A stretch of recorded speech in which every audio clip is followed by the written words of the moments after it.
আসসালামু আলাইকুম, welcome to my channel let's cooking yummy ফুডে আপনাদের সবাইকে স্বাগতম জানিয়ে আজকে আবার দুটো ইয়ামি রেসিপি নিয়ে চলে এসেছি। সেটা হচ্ছে চিকেন কষা আর চিকেন ফ্রাইড রাইস। তো রেসিপিটা আপনারা পুরো স্কিপ না করে আশা করি সাথেই থাকবেন। তো অনেক দুর্দান্ত দুটি রেসিপি হতে চলেছে। তো চলুন দেখে নেওয়া যাক চিকেন কষা আর চিকেন ফ্রাইড রাইস। এই রমজানে এই দুটো রেসিপি একদম জমে যাবে। তো চলুন রেসিপিতে চলে যাওয়া যাক। ফার্স্টে আমি চিকেনগুলোকে একটু হালকা ভেজে নিব। হালকা ভেজে নিলে ফ্রাইড রাইসের সাথে খেতে অনেক দুর্দান্ত মজা লাগে।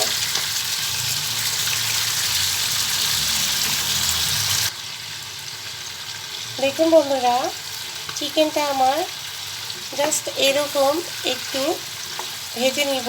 এবার আমি একটি পাত্রে তুলে নিচ্ছি।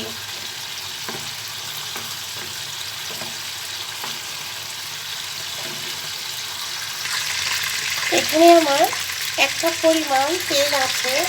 এই ভেজে রাখা এই তেলের মধ্যে আমি 1 কাপ পরিমাণ পেঁয়াজ কুচি দিয়ে দিচ্ছি।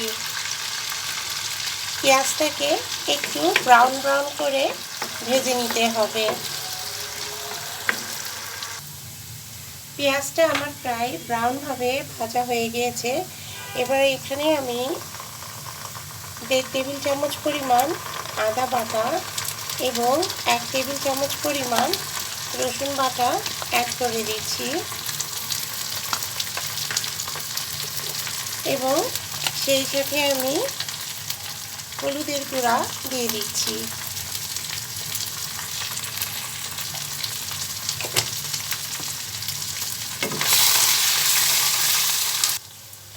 এখন আমি ঝালটা আপনারা যে যার টেস্ট অনুযায়ী দেবেন। এখানে আমি 1 চা চামচ পরিমাণ মরিচের গুঁড়া অ্যাড করে দিলাম এবং 1/2 চা চামচ পরিমাণ লবণ অ্যাড করে দিচ্ছি। দিয়ে এখানে আমি ভালো করে মশলাটাকে নেড়ে চেড়ে এবার আমি দুটো বড় বড় সাইজের করে কেটে টমেটো অ্যাড করে দিচ্ছি, টমেটো কুচি। এখানে এবার আমি 3-4 টুকরো দারচিনি এবং 6 টুকরো এলাচ দিয়ে দিলাম। দিয়ে এবার আমি চিকেনগুলোকে দিয়ে দিব।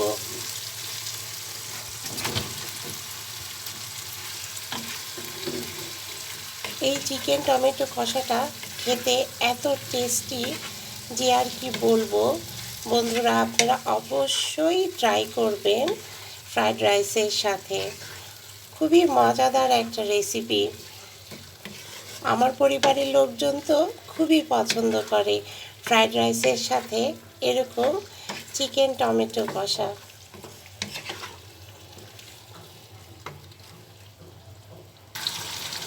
এখানে আমি দুটো তেজপাতা দিয়ে দিচ্ছি। এখানে এবার আমি 1 টেবিল চামচ পরিমাণ ভিনেগার অ্যাড করে দিলাম। ভিনেগারটা দিয়ে এবার ভালো করে মাংসটাকে নেড়ে চেড়ে নিব। দেখুন বন্ধুরা, আমি কিন্তু এখনো পর্যন্ত কোনো প্রকার পানি অ্যাড করি নাই। চিকেন থেকে যে পানিটা বের হয়েছে সেটা দিয়েই মাংসটাকে কষিয়ে নিব। এখন একটি ঢাকনা দিয়ে ঢেকে দিব।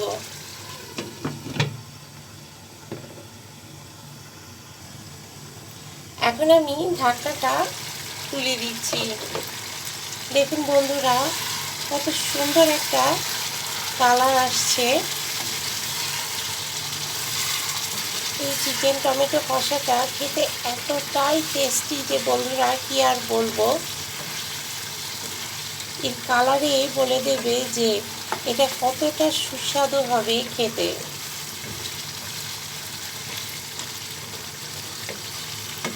এখন আমি আরেকটু পরিমাণ ঢাকনা দিয়ে ঢেকে দিব।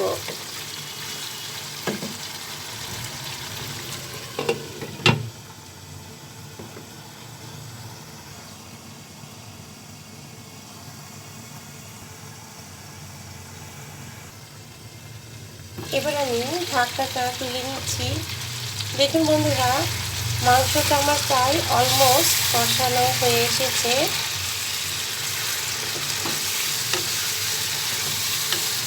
এখন এটাতে আমি সামান্য পরিমাণ পানি অ্যাড করে দিব।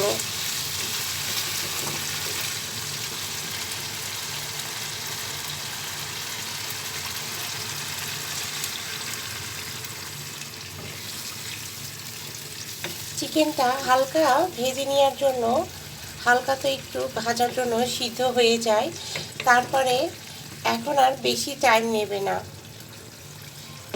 এবার একটি ঢাকনা দিয়ে ঢেকে দিচ্ছি।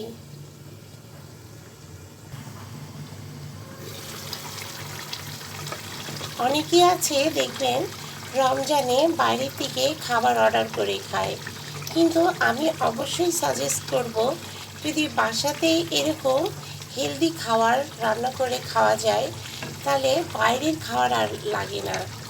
এতটাই টেস্টি, এতটাই মজাদার, আর বাসার খাবার সব সময় খুবই সুস্বাদু এবং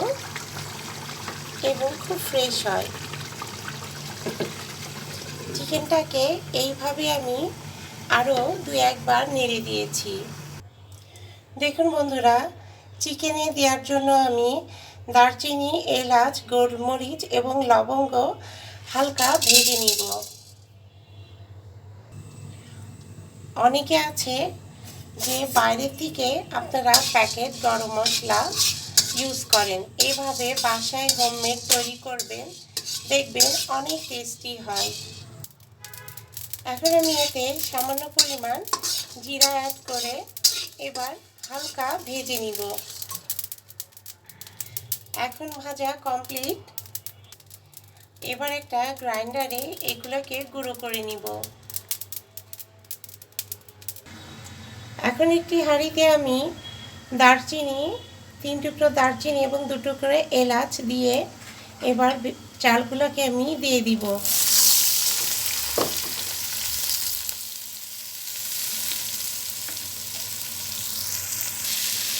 দেখুন বন্ধুরা, ফ্রাইড রাইসের জন্য এভাবে চালটাকে একটু ভেজে নেবেন, তাহলে অনেক সুন্দর একটা গন্ধ বের হয়।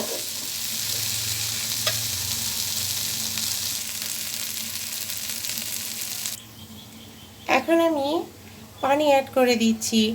এখানে 1.5 পোয়া পোলাও চাল নিয়েছিলাম, এই জন্য আমি এখানে 1.5 কাপ পরিমাণ পানি অ্যাড করে দিব।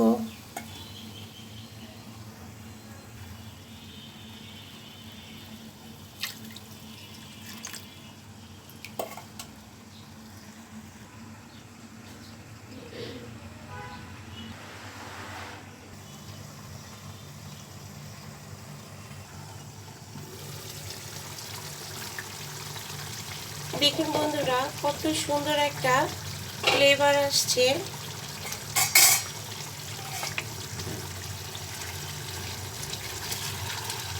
চিকেনটা আমার প্রায় অলমোস্ট সিদ্ধ হয়ে এসেছে।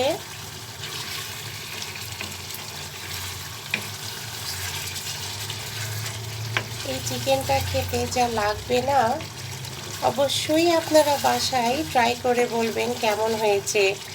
আমি অবশ্যই সাজেস্ট করব যে ফ্রাইড রাইসের সাথে এরকম টমেটো চিকেন কষাটা আপনারা বাসায় একবার হলেও ট্রাই করবেন, এবং খেতে কিন্তু প্রচণ্ড পরিমাণ অসাধারণ লাগে।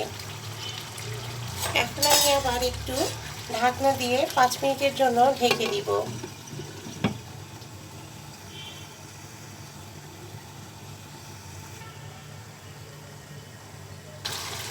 দেখুন বন্ধুরা, চিকেনটা প্রায় আমার অলমোস্ট হয়ে এসেছে। এখানে আমি 1.5 চা চামচ পরিমাণ ভেজে রাখা গরম মশলা গুঁড়া অ্যাড করে দিচ্ছি।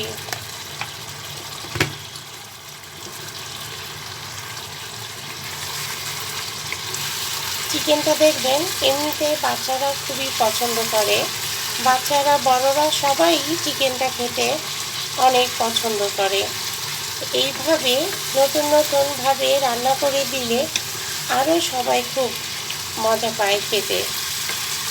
তো এই জন্য অবশ্যই ফ্রাইড রাইসের সাথে এরকম একটা মজাদার চিকেন রান্না করে অবশ্যই পরিবারকে খাওয়াবে। তো আমার রান্নাটা প্রায় হয়ে গিয়েছে। এখন আমি জাস্ট 5 মিনিট মতো লো হিটে দমে দিয়ে রাখবো।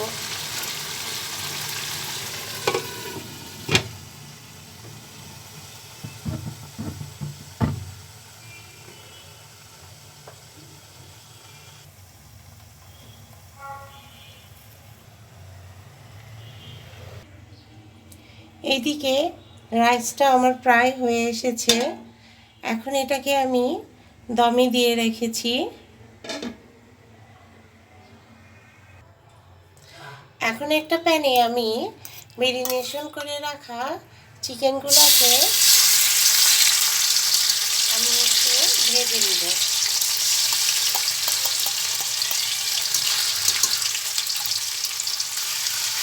চিকেনগুলোকে আমি আদা বাটা, রসুন বাটা, সয়া সস এবং গোলমরিচ গুঁড়া দিয়ে এটাকে আমি মেরিনেশন করে রেখেছিলাম আধা ঘন্টা।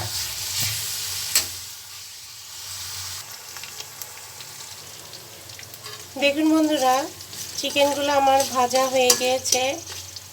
মেরিনেশন করে রাখার জন্য সিদ্ধ হয়ে গিয়েছে সুন্দর। এখন আমি এগুলোকে তুলে নিব। ভেজে রাখা এই তেলে আমি দুটো ডিম ফেটিয়ে নিয়েছি। ডিমগুলোকে ভেজে নিব।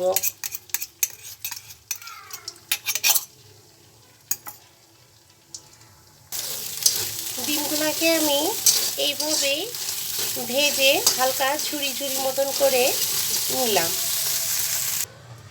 দেখুন বন্ধুরা, ভেজে রাখা এই কড়াই আমি 2 টেবিল চামচ পরিমাণ তেল দিয়ে এবার আমি সবজিগুলো এক এক করে দিয়ে দিব। এখানে আমি ফার্স্টে পাতাকপি দিয়ে দিলাম এবং এবার আমি গাজর কুচি দিয়ে দিচ্ছি।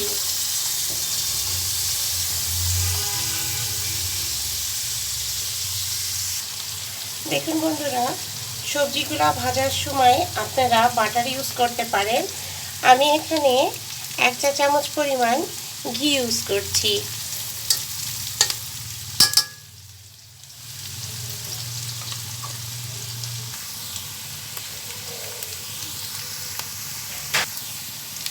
এখন আমি 1 টেবিল চামচ পরিমাণ সয়া সস অ্যাড করে দিচ্ছি এবং 1 চা চামচ পরিমাণ ভিনেগার অ্যাড করে দিলাম। দিয়ে ভালো করে সবজির সাথে মিশিয়ে নিচ্ছি। সবজিটা আমার প্রায় অলমোস্ট সিদ্ধ হয়ে এসেছে। দেখেন বন্ধুরা, এ পর্যায়ে সামান্য একটু পেঁয়াজ কুচি অ্যাড করে দিচ্ছি। অ্যাড করে এটা ভালো করে এটার সাথে মিশিয়ে নিব।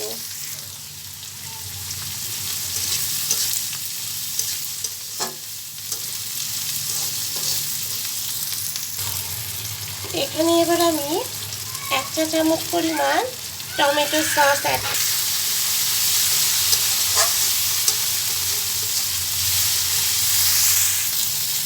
এর মধ্যে এখন আমি পেঁয়াজের কলিগুলোকে দিয়ে দিলাম। দিয়ে ভালো করে এটার সাথে মিশিয়ে নিব। আমি কিন্তু এর মধ্যে রসুন কুচি এবং আদা কুচি অ্যাড করে দিয়েছিলাম। আসলে এটা স্কিপ হয়ে গিয়েছে। আপনারা এটা আদা কুচি এবং রসুন কুচি অবশ্যই অ্যাড করে দিবেন। দেখুন বন্ধুরা, এখন এই ভেজে রাখা চিকেন এবং ডিমগুলোকে অ্যাড করে দিচ্ছি। দিয়ে ভালো করে নেড়ে চেড়ে এরপরে রাইসগুলা দিয়ে দিব।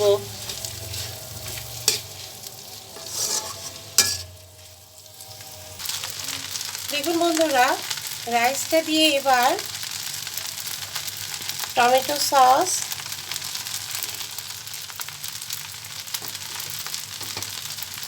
সয়া সস অ্যাড করে দিচ্ছি, স্বাদ মতো লবণ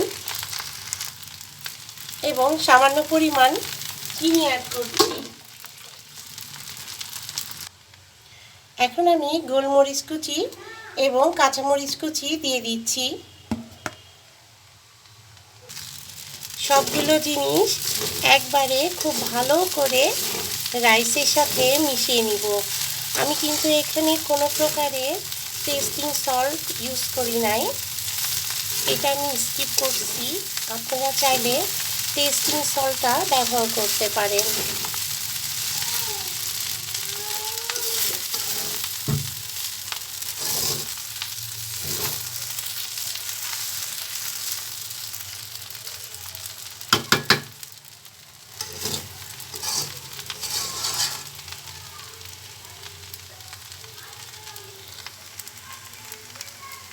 দেখুন বন্ধুরা, রাইসটা আমার ভাজা হয়ে গিয়েছে।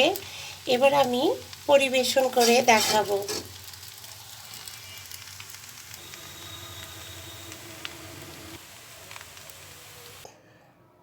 তো আজকের মতো এ পর্যায়ে আল্লাহ হাফেজ। রেসিপি দুটো ভালো লাগলে অবশ্যই লাইক, কমেন্ট, সাবস্ক্রাইব করবেন।